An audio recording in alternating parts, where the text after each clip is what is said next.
Durante anos, a ciência provou repetidamente que ratos colocados diante de morfina tornam-se dependentes.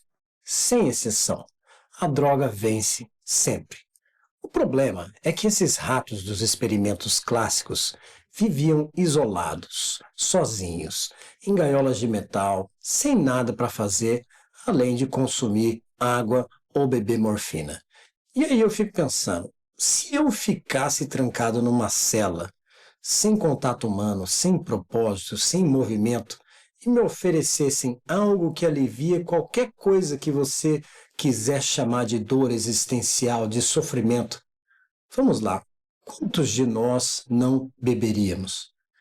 Bruce Alexander fez uma pergunta parecida, e o experimento que ele montou para respondê-la foi ignorado por muito tempo, cerca de 40 anos, porque a resposta incomodava gente demais. Era o final dos anos 70. Alexander era professor de psicologia na Simon Fraser, no Canadá.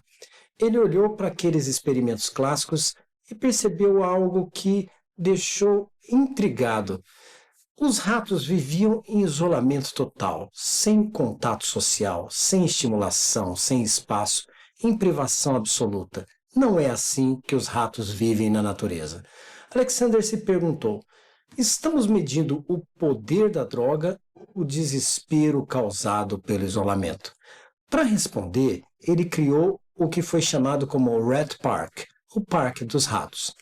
Um ambiente radicalmente diferente dos estudos clássicos. Espaçoso, com materiais para brincar, para se esconder, para explorar e, o mais importante, com outros ratos, machos e fêmeas, interação, afeto, vida social, rock and roll.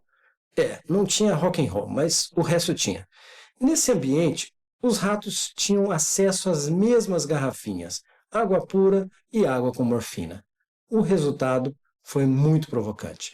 Os ratos do Rat Park bebiam muito menos morfina que os ratos dos experimentos clássicos. Alguns quase não consumiam, e quando submetidos a condições que simulavam dependência prévia, por exemplo, injetando morfina por dias seguidos antes de colocá-los no Rat Park, eles passavam por abstinência, mas ainda assim optavam pela água limpa na maioria das vezes. A substância era a mesma, a diferença era o contexto. O estudo de Alexander foi publicado em 1980 e então, nada. Bom, não foi exatamente nada, ele foi rejeitado pelas principais revistas da área. Quando publicado, foi amplamente ignorado. O momento não estava do lado dele, de fato. Os Estados Unidos viviam o auge da War on Drugs. A narrativa da substância como vilã era moralmente simples e economicamente lucrativa para um complexo industrial inteiro, da indústria farmacêutica às prisões privadas. Uma descoberta que dizia o problema é o ambiente social não servia a quase nenhum dos interesses dominantes. No nosso campo e em qualquer campo, o que escolhemos estudar, publicar e ignorar raramente é neutro. Raramente é neutro. Há sempre um campo de forças político e econômico moldando o que chamamos de conhecimento estabelecido. E é difícil, por vezes, até perigoso, questionar o status quo. E olha que eu não sou dado a teorias de conspiração, né? Mas como diziam na década de 70, não é porque você é paranoide que não estão te seguindo. O Rat Park não era ciência perfeita. Os críticos apontaram várias limitações metodológicas legítimas. Amostras pequenas, dificuldade de replicação, mas a questão levantada por Bruce Alexander era e continua sendo relevante e genuína. E ela permaneceu sem uma resposta satisfatória por décadas, simplesmente porque incomodava demais. Mas, de fato, existe um experimento humano, não intencional, não ético, mas real, que corrobora ou que remete claramente a essa hipótese de Bruce Alexander. O Vietnã. Durante a guerra, uma parcela expressiva dos soldados americanos voltou com dependência de heroína. Estima-se que entre 10% e 20%. Quando voltaram, o governo americano previu uma catástrofe, entrou em pânico. Não foi o que aconteceu. Lee Robbins acompanhou essa população por anos e documentou algo revelador. Apenas cerca de 12% dos que usaram heroína no Vietnã mantiveram a dependência depois de voltar. 12%. Eles saíram do contexto de horror, de isolamento, e a dependência, em sua maioria, foi embora junto. Mas também reflita. Voltaram para os seus lares, foram acolhidos, homenageados, tratados como heróis, e aqueles que tiveram problemas receberam o melhor tratamento da forma mais honrada possível. Um pouquinho diferente da nossa realidade, não é mesmo? Essa taxa gigantesca de recuperação, que não aparece em nenhum estudo, não leva a crer que a heroína seja tranquila ou que não seja perigosa. Significa que contexto e trauma têm um papel relevante na dependência e que nossa visão biologicamente reducionista sistematicamente subestima esses fatores. E isso muda tudo, ou pelo menos deveria mudar. O coração dessa conversa, para mim, está aqui. É sobre o que acontece com seres vivos quando são privados de conexão, propósito, dignidade e pertencimento. Pense um pouquinho nas populações com maior prevalência de dependência química. Pessoas em situação de rua, populações encarceradas, comunidades historicamente marginalizadas, trabalhadores em precariedade extrema, pessoas com histórico de trauma severo e, por fim, pessoas com transtornos mentais graves. Todas essas populações têm um maior grau de dependência. Nós sistematicamente tratamos o sintoma, ou seja, a substância, e ignoramos a ferida, como se o anestésico fosse a doença. Johann Hari, no livro Chasing the Scream, altamente recomendável, resume assim: o oposto do vício não é sobriedade, o oposto do vício é conexão. Essa frase é bonita, e como toda frase bonita, merece ser questionada antes de ser aceita sem maior julgamento.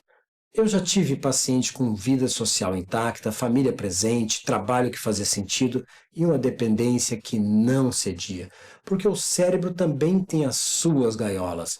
A genética desenha algumas, a bioquímica tranca outras. O Rat Park não explica esses casos, não explica tudo.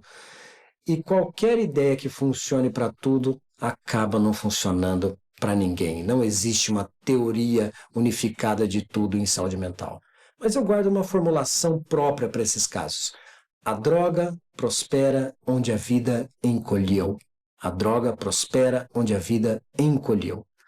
Então, como orientação ética e como pergunta clínica, essa ideia reorganiza muita coisa. Estamos criando parques ou gaiolas. Mas vamos lá, vamos para proposições. Crítica sem proposição, só lamento. Então, deixa eu ser direto. A política de drogas que temos, centrada em criminalização, tem seus questionamentos e não necessariamente funciona bem. Os dados já são claros quanto a isso. O que falta não é conhecimento, é disposição para implementar o que a evidência aponta, porque isso contradiz narrativas morais arraigadas sobre mérito, culpa e punição. Há modelos ao redor do mundo que merecem atenção cuidadosa. Esse debate vai ter espaço aqui no Notas de um Psiquiatra, nos episódios vindouros. Não se trata de ser simplesmente contra ou a favor das drogas ideologicamente, sem ter uma crítica a respeito de cada um dos cenários. Mas isso é um tema para um outro momento, com a devida atenção. Solidão, falta de propósito, ausência de vínculos, isso não é só contexto, é fator de risco. E tratar fator de risco não é gasto, é prevenção. Eu atendi pacientes que saíram de internações compulsórias mais destruídos do que entraram. Não por má fé de ninguém, mas porque o modelo pressupõe que o problema é simplesmente a substância e trata a pessoa como se ela fosse apenas o recipiente da droga. E no nível individual, a pergunta do Rat Park serve para além das drogas. Por exemplo, o binge de série às 3 da manhã, o scroll infinito nas redes sociais, a comida como anestésico, trabalho como fuga. Antes de julgar, ou até de se julgar, pergunte: qual é a minha gaiola? O que eu estou tentando não sentir? Deixa eu fechar onde começamos. O experimento de Bruce Alexander não foi somente sobre ratos, foi sobre o que acontece quando retiramos um ser vivo de tudo aquilo que dá sentido à sua existência. Então ficamos surpresos quando ele busca alívio onde quer que possa encontrar. A jaula não precisa ser de metal. Pode ser um emprego que esvazia, pode ser uma cidade que isola, uma cultura que confunde produtividade com valor humano, um jantar no qual cada um esteja mergulhado no seu smartphone. O Rat Park nos convida a imaginar outro arranjo, não utópico, só mais habitável. Não é uma questão de ciência apenas, é uma questão até de políticas públicas. É uma questão de que mundo queremos construir e para quem. Eu já perdi paciente para droga. Não muitos, mas cada um deixou uma marca. E o que ficou junto foi sempre a mesma pergunta, não porque ele usava, mas o que doía tanto que usar parecia a única saída. Por fim, qual parque ou gaiola você está construindo hoje?